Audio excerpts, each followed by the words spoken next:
Hello मेरे प्यारे दोस्तों, कैसे हैं आप लोग। आई होप कि आप लोग स्वस्थ होंगे और मस्त होंगे। तो आज हम लोग बोर्ड एग्जामिनेशन के व्यू से जो है ये कोऑर्डिनेट का जो है एक क्वेश्चन ले लिए हैं। ये बहुत ही ज़्यादा इम्पोर्टेंट क्वेश्चन है। इस तरह के क्वेश्चन जो है, इस टाइप के क्वेश्चन बोर्ड एग्जामिनेशन में पूछे जाते हैं कोऑर्डिनेट ज्योमेट्री से। तो चलिए हम लोग जानते हैं कि ये क्वेश्चन क्या कह रहा है और किस तरह से जो है इसका सॉल्यूशन हम लोग एग्जैक्टली पॉइंट टू पॉइंट लिखें कि उसमें जो total out of total marks जो है हम लोगों को मिल सके। तो चलिए हम लोग क्वेश्चन जो है समझ लेते हैं कि क्या कह रहा है। तो उसमें क्या बोला जा रहा है कि ये जो दो पॉइंट है P और Q, इस दोनों के बीच का जो डिस्टेंस है, distance between the points P and Q, इस दोनों के बीच का डिस्टेंस कितना है, तो इज 10 यूनिट्स, मतलब 10 यूनिट है। तो यहाँ पे कोऑर्डिनेट ये दिया हुआ है P और Q का। देखिए P का कोऑर्डिनेट 2 और -3 दिया हुआ है, Q का कोऑर्डिनेट 10 और y दे दिया है। तो यही y जो है, यही कोऑर्डिनेट जो है y कोऑर्डिनेट, ये हम लोगों को मालूम करना है। तो क्वेश्चन में जो है अकॉर्डिंग टू क्वेश्चन क्या दिया हुआ है कि दोनों के बीच का डिस्टेंस 10 यूनिट है। तो चलिए हम लोग लिख लेते हैं अकॉर्डिंग टू क्वेश्चन। यहाँ पे सबसे पहले जो है हम लोग अगर सॉल्यूशन मालूम कर रहे हैं तो यहाँ हम लोग देख पा रहे हैं कि जो कोऑर्डिनेट है यहाँ पे x1 y1 मालूम कर लेते हैं। तो यहाँ हम लोग देख रहे हैं कि x1 जो है वो 2 है और y1 जो है वो क्या है, -3 है। y1 क्या है, -3 है। इसी तरह से हम लोग x2 और y2 मालूम करते हैं। तो देख पा रहे हैं हम लोग कि x2 जो है, x2 के प्लेस पे यहाँ देखिए 10 यूनिट है और y2 जो है वो क्या है, तो y है, जो कि हम लोगों को फाइंड आउट करना है। तो चलिए हम लोग डिस्टेंस फार्मूला से जो है हम लोग इसको जो है, दोनों के बीच का डिस्टेंस 10 यूनिट दिया है तो इसमें डिस्टेंस फार्मूला जो है अप्लाई करेंगे। अब डिस्टेंस फार्मूला क्या होता है, तो ये देखिए कि ये कोई पॉइंट A है, इसका कोऑर्डिनेट x1, y1 है, और ये कोई दूसरा पॉइंट B है जिसका कोऑर्डिनेट क्या है, x2, y2 है। ठीक है, इस दोनों के बीच का जो है डिस्टेंस हम लोगों को मालूम करना है। तो डिस्टेंस फार्मूला आप लोगों को याद ही होगा कि x2 - x1 होल स्क्वायर होता है। ठीक है, और plus y2 - y1 whole square होता है। y2 - y1 होल स्क्वायर होता है अंडर रूट में, जैसा कि थ्योरी में आप लोग पढ़े ही होंगे कि किस तरह से डिस्टेंस फार्मूला जो है वो बनाया जाता है। तो कुछ ये जो है डिस्टेंस फार्मूला जो है होता है। तो चलिए अब हम लोग किस तरह से यहाँ पे अकॉर्डिंग टू क्वेश्चन चलेंगे। अकॉर्डिंग टू क्वेश्चन, क्वेश्चन में क्या कह रहा है कि पी क्यू के बीच का डिस्टेंस 10 यूनिट है। दैट इज़, इसका मतलब ये हो गया कि P Q equals to 10 unit है। पी क्यू कितना दिया हुआ है, 10 यूनिट दिया है। अब पी क्यू का डिस्टेंस मालूम करना है तो फार्मूला होता है पी क्यू, जैसे कि यहाँ पे फार्मूला लिख दिए है x2 - x1। तो यहाँ पे देखिए x2, पहले आप फार्मूला लिख लीजिए, x2 - x1 whole square plus y2 - y1 whole square होता है अंडर रूट में, और इक्वल्स टू क्या दिया हुआ है, 10 यूनिट्स है। तो दे दीजिए 10 यूनिट्स। और अब देखिए, अब इसके जो है x2, y2, x1, y1 का जो है वैल्यू इसमें आप पुट करिए। तो x2 हम लोग देख पा रहे हैं कि 10 है, तो यहाँ पे 10 लिखिए, और माइनस x1 क्या है, 2 दिया हुआ है, तो यहाँ पे 2 लिखिए, होल स्क्वायर कर दीजिए, प्लस y2 क्या है, तो y2 y है, जो कि हम लोगों को फाइंड आउट करना है। y1 क्या है, -3, तो माइनस ये फार्मूला का -3, ये +3 हो जाएगा।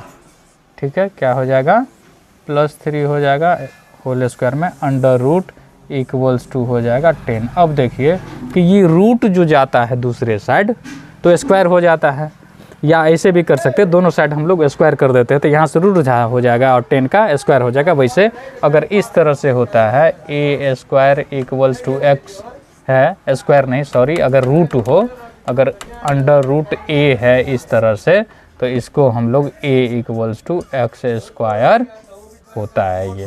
तो इस तरह से ये रूट अगर हम लोग उस साइड लेके जाए तो 10 10 का स्क्वायर हो जाता है। ठीक है, तो चलिए हम लोग आगे समझ लेते हैं कि ये क्या कह रहा है। तो चलिए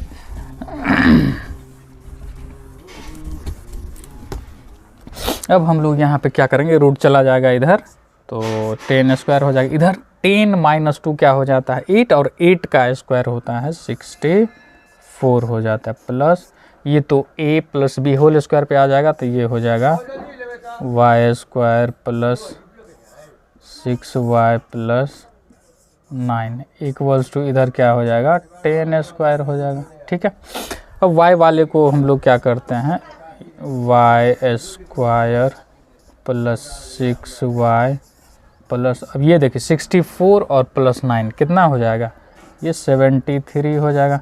और ये 10 स्क्वायर क्या होता है 100, 100 इधर आएगा तो हो जाएगा माइनस 100 इक्वल्स टू हो जाएगा 0। ठीक है, अब यहाँ पे हम लोग इसको सॉल्व कर लेते हैं, तो ये y स्क्वायर प्लस 6y, और ये देखिए 73 माइनस 100 कितना हो जाएगा, माइनस में हो जाएगा, और 100 से 73 जाएगा तो कितना हो जाएगा 27 हो जाता है इक्वल्स टू 0। ठीक है, अब इसको हम लोगों को क्या कर लेना है, अब ये देखिए कि ये क्या बन गया है, तो ये क्वाड्रेटिक इक्वेशन बन गया है, और क्वाड्रेटिक इक्वेशन को हम लोग किस तरह से सॉल्व करते हैं उस तरह से हम लोग सॉल्व कर लेते हैं। तो चलिए इस साइड जो है हम लोग सॉल्व करने का जो है प्रयास करते हैं। तो किस तरह से मिडिल टर्म को हम लोग स्प्लिट कर देते हैं कि दोनों साइड वाले नंबर्स के प्रोडक्ट के इक्वल आ जाए, मतलब -27 y स्क्वायर आना चाहिए 6y को, इस तरह से हम लोग कर लेते हैं। तो 9 और 3 ले लेते हैं इसके प्लेस पे, यदि हम लोग एक ले लेते हैं 9 और एक ले लेते हैं 3 माइनस में,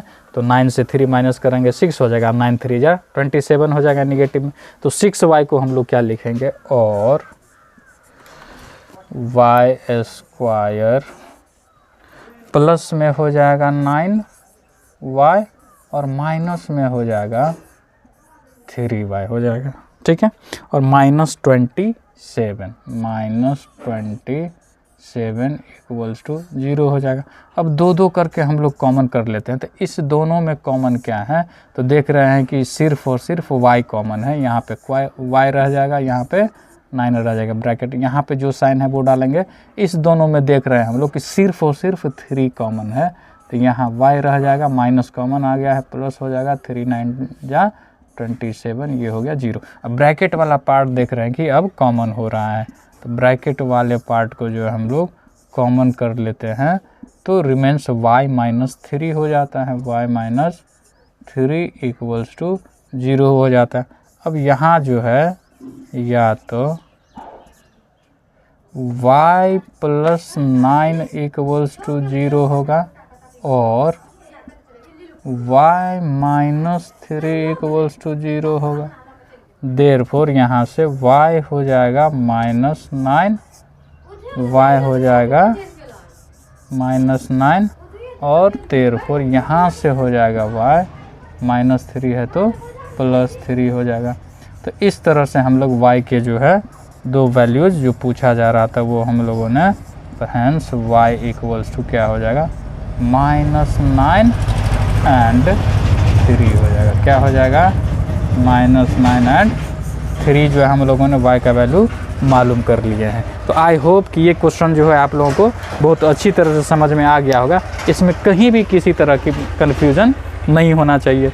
अब क्वेश्चन क्या है इसको फिर समझ लेते हैं कि इसमें y का वैल्यू मालूम करना है, किसके लिए, तो the distance between the points P and Q, ये जो दोनों पॉइंट के बीच का जो डिस्टेंस है वो 10 यूनिट है, 10 यूनिट, इसका मतलब PQ इक्वल्स टू 10 यूनिट। और जैसा कि हम लोगों ने डिस्टेंस फार्मूला याद किया है कि x2 - x1 का whole square plus y2 - y1 का होल स्क्वायर अंडर रूट में, तो वो PQ का डिस्टेंस फार्मूला जो है हमने लिख लिया, इक्वल्स टू 10 है तो 10 डाल दिया, जो x2 x1 y2 y1 के वैल्यूज इसमें पुट कर दिए। अब रूट दूसरे साइड जाता है तो स्क्वायर हो जाता है, या दोनों साइड आप स्क्वायर कर दीजिए तो यहाँ से रूट हट जाएगा, यहाँ स्क्वायर हो जाएगा। तो इस तरह से जो है करते करते अब यहाँ पे जो क्वाड्रेटिक इक्वेशन आ गया है, क्वाड्रेटिक इक्वेशन को जो है सिंप्लीफाई करना आप लोगों को बहुत अच्छी तरह से आता ही है। उसका जो है हमने शॉर्ट ट्रिक भी बताया है कि किस तरह से जो डायरेक्ट आप लोग यहाँ पे वैल्यू मालूम कर सकते हैं, लेकिन ये सब्जेक्टिव टाइप क्वेश्चन है तो वो शॉर्टकट नहीं चलेगा, वो केवल ऑब्जेक्टिव्स के लिए था। जो कि ऑब्जेक्टिव क्वेश्चंस में ही क्वाड्रेटिक इक्वेशन का पूछा जाता है। तो इस तरह से हम लोग देख रहे हैं कि y के दो वैल्यूज़, एक -9 और एक 3 आ गया है। इसी तरह का वीडियोज़ पाने के लिए जो नए होंगे वो जल्दी से सब्सक्राइब बटन को क्लिक कर दीजिए, बेल आइकन को प्रेस कर दीजिए। फिर मिलते हैं हम लोग नेक्स्ट वीडियो में।